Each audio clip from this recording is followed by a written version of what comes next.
3일째 되는 날입니다. 아마 3일째가 가장 힘든 날이 될 거라고 생각을 하는데 옆에 있는 분들에게 한번 축복하십시다. 오늘도 축복합니다.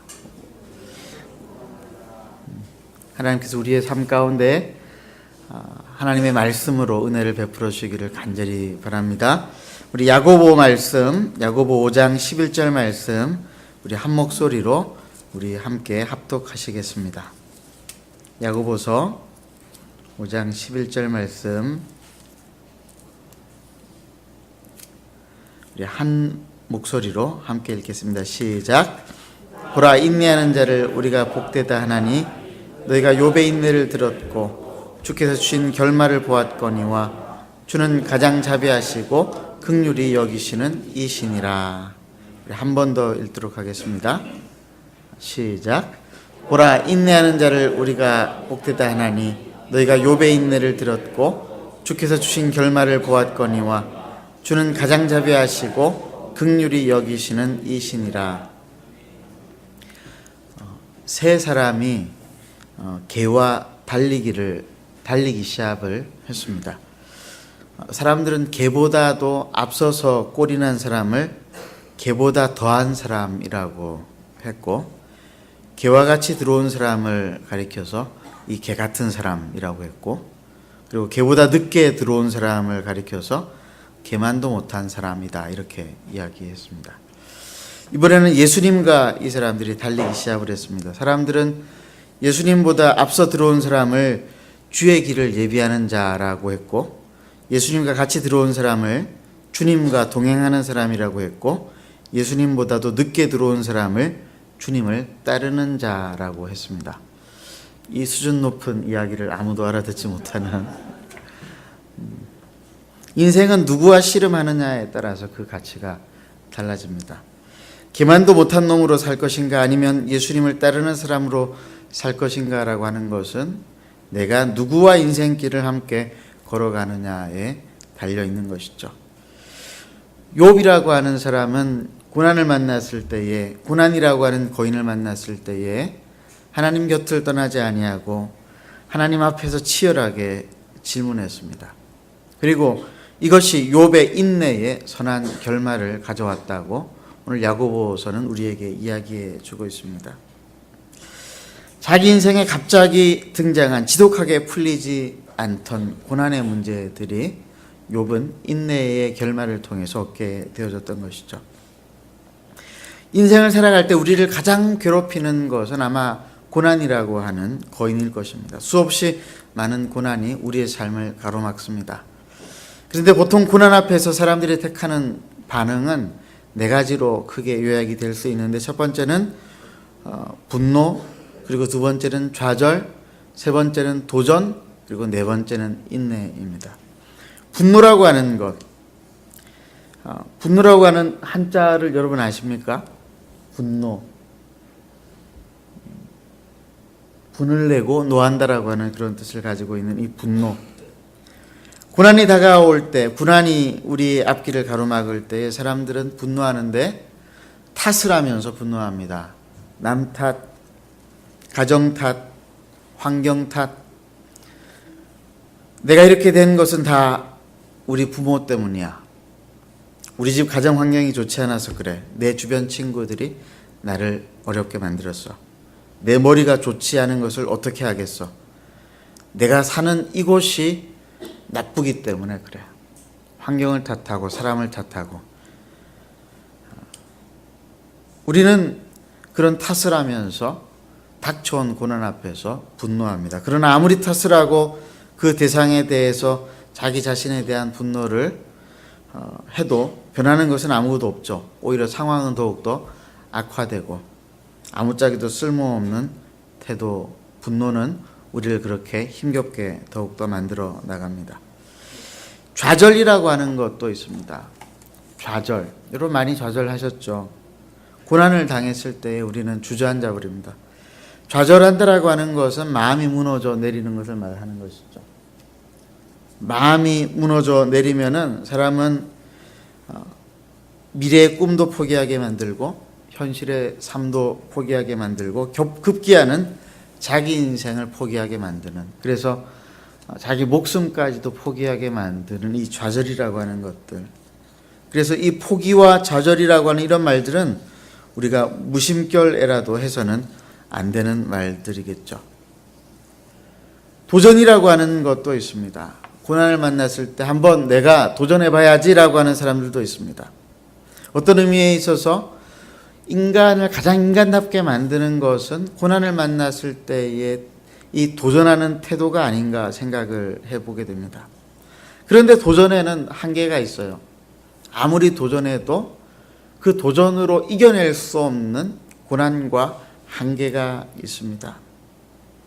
일시적인 한계가 있는 일에 도전하는 것은 의미가 있는 것입니다만은, 그러나 영구적인 한계에 부닥쳤을 때는 우리가 도전한다라고 하는 것이 크게 의미가 없을 수도 있습니다.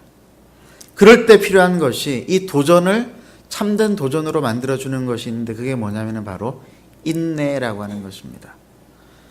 인내라고 하는 것은 거친 인생을 살아가는데 가장 필요한 인생의 덕목입니다. 그래서 야고보는 인내하는 자가 복되다라고 이야기를 했어요.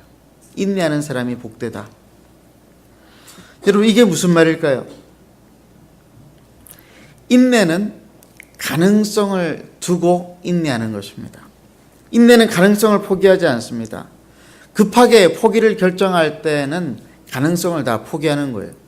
그런데 희망을 버리지 않고 끝까지 인내하면서 도전하면은 미래가 열릴 수가 있습니다. 전제가 있습니다. 끝까지 인내하고 도전하면서 나아갈 때 미래가 열리는데 어떤 전제가 있느냐면은 이 인내를 하나님을 바라보면서 할 때, 나를 바라보면서 인내할 때는 사실은 희망이 없어요. 왜냐하면은 내 수준이 뻔하기 때문에 그렇습니다. 그런데 하나님을 바라보면서 희망을 가지고 인내하면은 미래의 가능성들이 열릴 수가 있어요.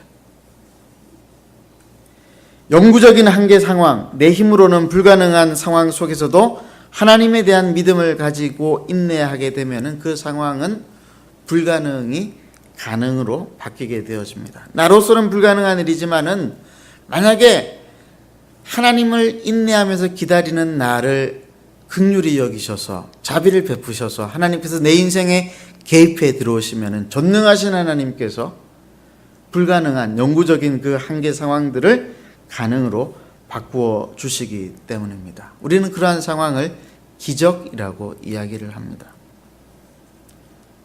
그러므로 인내는 우리를 기적으로 이끕니다. 하나님을 끝까지 인내하고 믿음으로 하나님을 기다리는 사람에게 당신의 모습을 보여주시는데, 우리는 그것을 하나님의 영광이라고 이야기합니다. 그리고 하나님의 영광을 본 사람들은, 한 번이라도 하나님의 영광을 본 사람들은 쉽게 좌절하지 않죠. 하나님의 영광을 본다라고 하는 것은 무슨 말입니까? 내가 할 수 없는 일을 하나님이 하시는 것을 보았다라고 하는 것이에요. 그런 사람들은 섣불리 분노하지 않습니다. 무의미하게 도전하지 않습니다. 대신 잠잠히 하나님을 바라봅니다. 히브리서 10장 35절에서 39절 말씀 한번 읽어보도록 하겠습니다. 히브리서 10장 35절에서 39절까지 말씀 교독하겠습니다. 그러므로 너희 담대함을 버리지 말라. 이것이 큰 상을 얻게 하느니라. 너희에게 인내가 필요함은 너희가 하나님의 뜻을 행한 후에 약속하신 것을 받기 위함이라.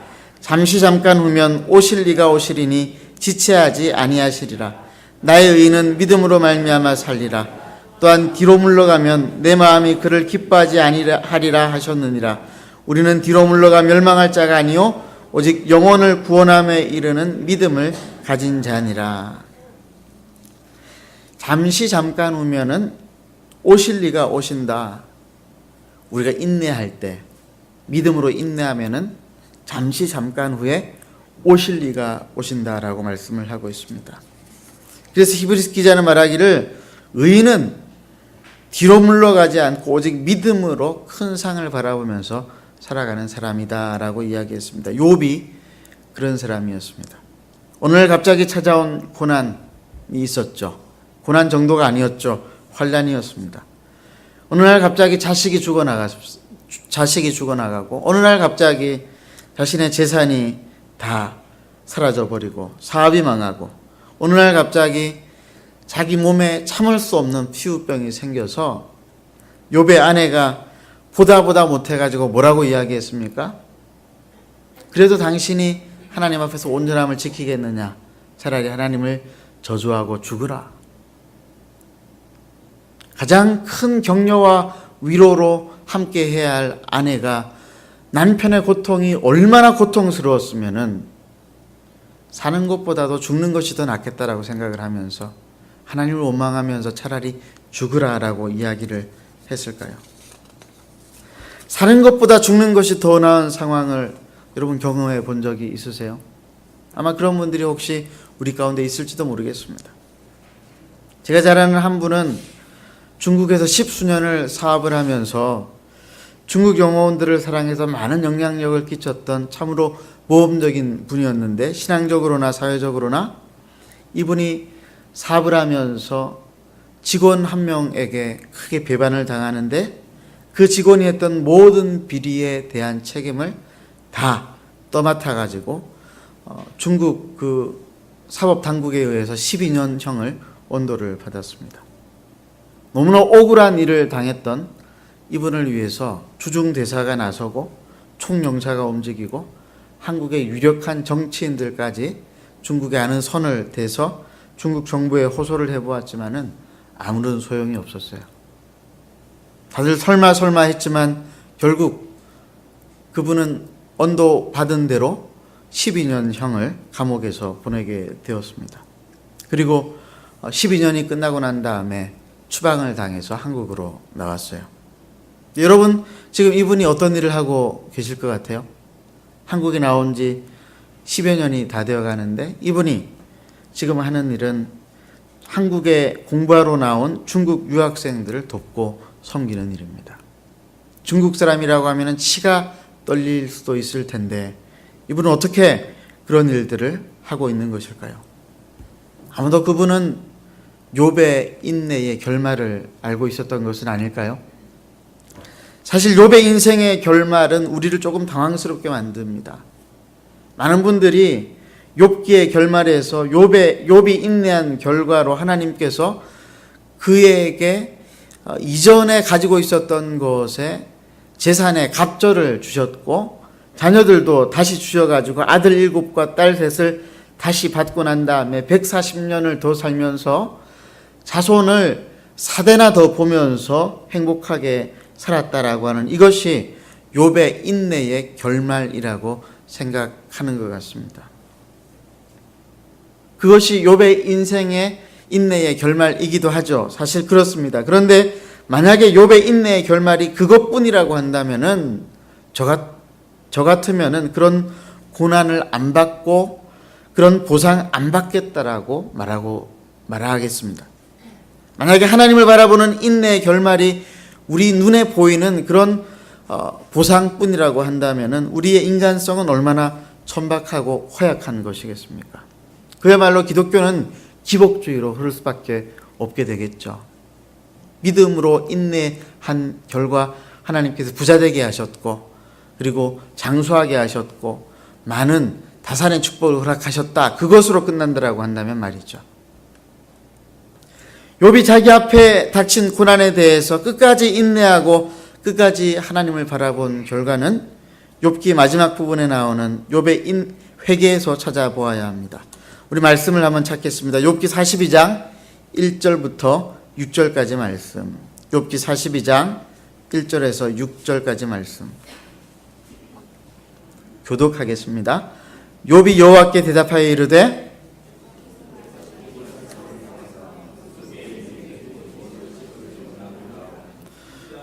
무지한 말로 이치를 가리는 자가 누구니까? 나는 깨닫지도 못한 일을 말하였고 스스로 알 수도 없고 헤아리기도 어려운 일을 말하였나이다.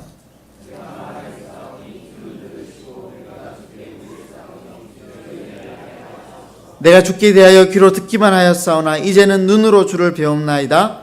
그러므로 내가 스스로 거두어 드리고 티끌과 제 가운데에서 회개하나이다. 욥은 인내로 고통을 통과하는 중에 하나님 앞에 겸손을 배우게 되었습니다. 고난 직후에 욥은 사실 자기가 당한 모든 고난의 이유를 알아야 되겠다라고 고집을 피우죠.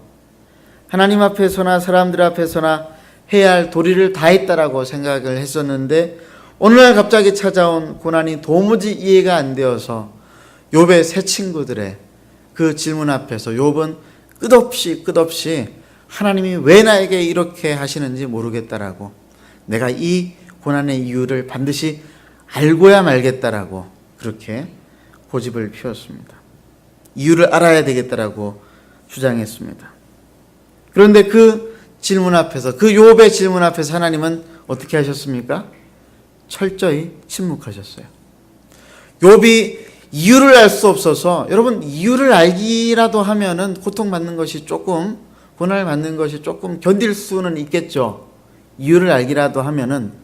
근데 이유를 알 수 없는 고난 앞에서 사람은 얼마나 참 무기력해질 수밖에 없습니까? 하나님이 침묵으로 일관하실 그때에 욥은 참으로 고통스러웠을 것입니다. 그러나 끝까지 하나님 앞에서 질문에 대한 답을 구하던 욥에게 하나님이 마침내 나타나셨어요. 욥기 38장 1절에서 3절 말씀 제가 읽어드리겠습니다. 그때에 여호와께서 폭풍우 가운데서 욥에게 말씀하여 이르시되 무지한 말로 생각을 어둡게 하는 자가 누구냐? 너는 대장부처럼 허리를 묶고 내가 내게 묻는 것을 대답할지니라. 그러면서 하나님은 욥에게 끝없는 질문을 다시 되풀이하십니다. 욥이 물었던 질문 이상으로 하나님이 욥에게 질문하실 때 하나님의 질문의 요지는 이것입니다. 인생의 고난에 대한 이유를 네가 다 알아야 된다고 생각을 하느냐? 사람이 모든 것들을 다 알 수 있는 존재라고 생각을 하느냐? 폭풍 같은 질문 앞에서 욥은 아무 말 하지도 못하고 꿀먹은 벙어리가 되었습니다. 그리고 앞서 읽은 바와 같이 욥은 하나님 앞에서 자기의 교만을 회개했어요. 그리고 그가 깨달은 것은 하나님께서 개입하셔야만, 하나님께서 자기의 인생 가운데 개입하셔야만 자기의 인생의 문제가 풀린다라고 하는 것들을 깨닫게 되어졌어요. 여러분, 우리가 고난을 당할 때에, 우리가 감당할 수 없는 고난을 당할 때에 우리는 홀로 그 문제들을 해결하기 위해서 얼마나 노력합니까? 하나님을 찾지 아니하고 하나님 앞에서 문제를 풀려고 노력하지 아니하고 하나님이 인생에 개입해 주시길 원치 아니하고 우리 스스로 인생의 고난의 문제들을 해결하려고 노력할 때가 얼마나 많습니까? 욥은 그 사실을 깨달은 거예요. 하나님이 나타나실 때만 인생의 문제는 풀릴 수 있다라고 하는 것을. 욥의 인내의 결말은 욥이 깨달았던 바로 그것이었습니다. 하나님이 우리의 인생에 개입하셔야만 인생의 고난의 문제가 풀린다라고 하는 사실을 욥은 깨달았습니다. 그래서 히브리서 기자는 고난이 우리의 인생에 찾아올 때에 인내로 믿음의 경주를 이어나가야 할 것을 우리에게 부탁하고 있습니다. 히브리서 12장 1절에서 2절 말씀 함께 읽겠습니다. 시작. 이러므로 우리에게 구름같이 둘러싼 허다한 증인들이 있으니 모든 무거운 것과 얽매이기 쉬운 죄를 벗어버리고 인내로서 우리 앞에 당한 경주를 하며 믿음의 주요 또 온전케 하시는 인 예수를 바라보자. 그는 그 앞에 있는 기쁨을 위하여 십자가를 참으사 부끄러움을 개의치 아니하시더니 하나님 보좌 우편에 앉으셨느니라. 우리는 인생을 살아갈 때 고난 앞에서 무기력하게 좌절하고 넘어져서 Why me? 왜 하나님 저입니까? 왜 하나님 저였습니까? 왜 하나님 나에게 이러한 고난을 허락하십니까? 라고 질문하면서 방황하면서 괴로워하면서 살아갈 때가 참 많이 있습니다. 그럴 때에 믿음의 선배든 우리에게 이야기하기를 인내의 결말이 있다라고 이야기해주고 있습니다. 믿음으로 인내하고 하나님을 바라볼 때에 하나님이 우리에게 무한한 긍휼과 자비하심으로 우리에게 결말을 보여주신 수많은 믿음의 선배들을 바라보라고 우리에게 도전하고 있습니다. 허다한 증인들이 우리에게 있으니 모든 무거운 것과 얽매이기 쉬운 죄를 벗어버리고 인내로서 우리 앞에 당한 경주를 하며 믿음의 주여 또 온전케 하시는 인 예수를 바라보자. 세상 사람들이 여러분들에게 내가 누구냐 물을 때에 인내로 믿음의 경주를 해야 하는 경주자라고 대답할 수 있는 축복이 여러분들에게 있기를 바랍니다. 이해되지 않는 고난 중에도 내 인생에 개입하시는 하나님을 모시고 살아가야 할 경외자가 되어야 할 것을 여러분들 그런 축복으로 살아가시기를 바랍니다. 우리가 인내로 하나님을 경외하며 믿음으로 인생의 경주를 이어나갈 때는 하나님은 반드시 우리 인생에 나타나시는 줄로 믿습니다. 우리가 간절히 구하며 간절히 하나님을 바랄 때에 하나님께서 나타나셔서 우리의 인생의 문제들을 풀어주실 것을 믿으시기 바랍니다. 이것이 욥이 깨달았던 거예요. 이것이 욥의 인내의 결말이었어요. 2019년도 올해에 이 축복이 욥이 받았던 믿음으로 인내 가운데에 욥이 받았던 그 인내의 결말들이 여러분과 저에게 있기를 주님의 이름으로 축원합니다.